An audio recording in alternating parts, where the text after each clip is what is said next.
Siege of Ostend, 1601 to 1604. On July the 5th, 1601, the Archduke Albert opened the siege of Ostend with 12,000 men and 50 siege guns in position, while the small garrison of under 2,000 was commanded by Governor Charles van der Noot. Sir Francis Vere, the hero of Newport, was chosen not as governor but as general of the army, along with ample powers. The Spanish besiegers soon rose to 20,000, a number which was one of the Archduke's preliminary objectives. As the Spanish cannonaded the city, some soldiers tried to wade the moat, but this failed, and a number drowned. The Count of Bucquoy, commanding forces east of Ostend, had been unable to do the same due over Hoyle, and began the construction of a dike from the sea up to the city. Artillery was placed with which to fire at the boats coming and going from the north. These works were constantly interrupted by the rising sea, evolving under fire from the city, and in addition the superiority of the Dutch and English at sea. In addition, the failure of the Spanish closing the north side of Ostend enabled it to receive reinforcements and supplies. Vere first proceeded to England to obtain the approval of Queen Elizabeth and to raise a body of recruits. These were subsequently raised in East England, while some were pressed into service in London. Vere's brother Horace was detached from Maurice's army with 8 English companies to reinforce the Ostend garrison. On July the 9th, the Francis landed with these troops on the sands opposite Ostend. Van der Noot met him at the water's edge and delivered up the keys of Ostend. The garrison then consisted of 30 companies of Netherlanders in 2 regiments of 2,600 men, to which Vere added his 8 companies of 100 men each, which brought up the total to 3,500 men. Another 1,500 English troops under Edward Cecil arrived on July the 23rd to build up the garrison. On July the 27th, English troops led by Edward Cecil made a sortie and gained a large segment of trenches from the Spanish, whom they put to flight, pursuing them to the sandhills with support from the town's artillery. Casualties inflicted were heavy, around 600, including many prisoners. On August the 4th, the Spaniards kept up the tremendous fire on the town from all their batteries, and Sir Francis Vere was severely wounded in the head. Vere went to Middelburg to be treated for his wound, and in a few weeks he was convalescent. In September he returned to Ostend, along with more recruits from Holland, England, and Scotland.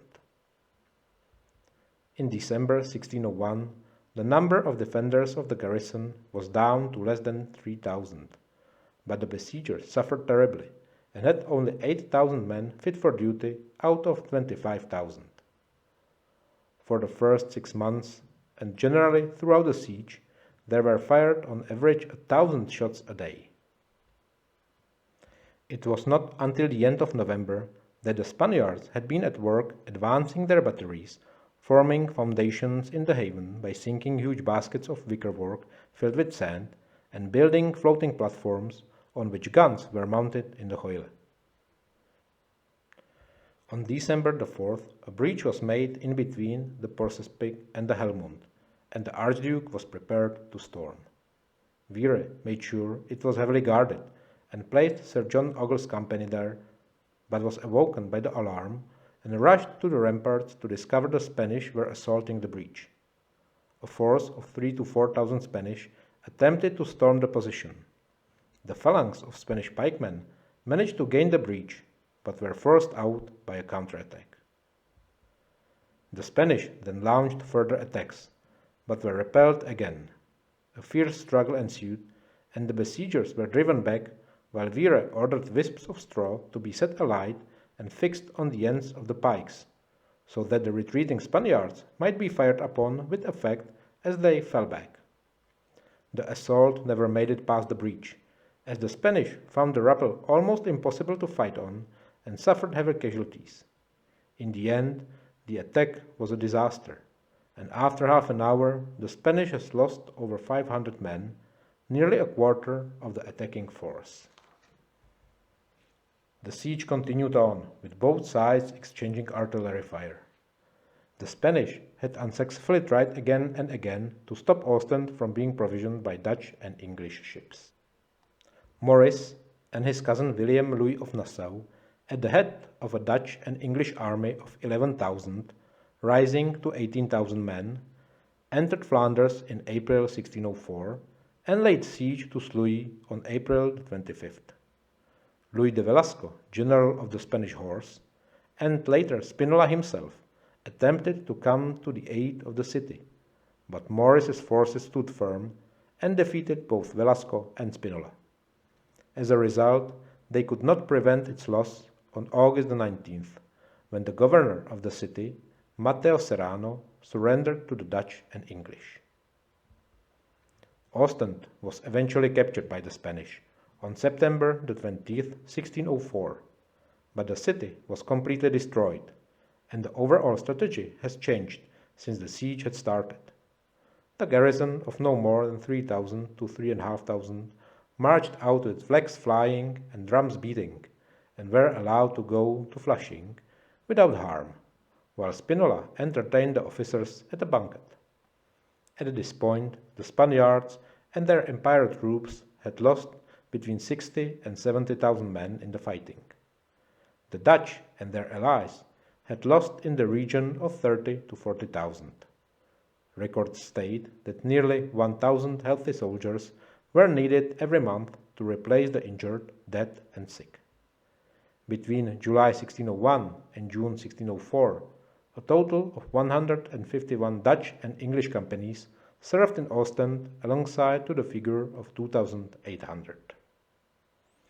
The Habsburg authorities considered the capture of Ostend as a propaganda incentive, but the time, money, and heavy casualties invested in the siege turned this into a propaganda failure.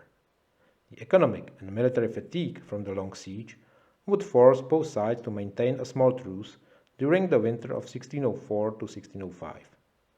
By the end of that year, however, Spinola seized the initiative, bringing the war north of the Great Rivers for the first time since 1594. Under Spinola, the Spanish made major advances into Dutch territory. The Spanish strategic intent to wrest from the Dutch their only military port in the western part of the North Sea was offset by the conquest of Sluis by Maurice, which thereafter came to replace Ostend as a base of operations for the Dutch military.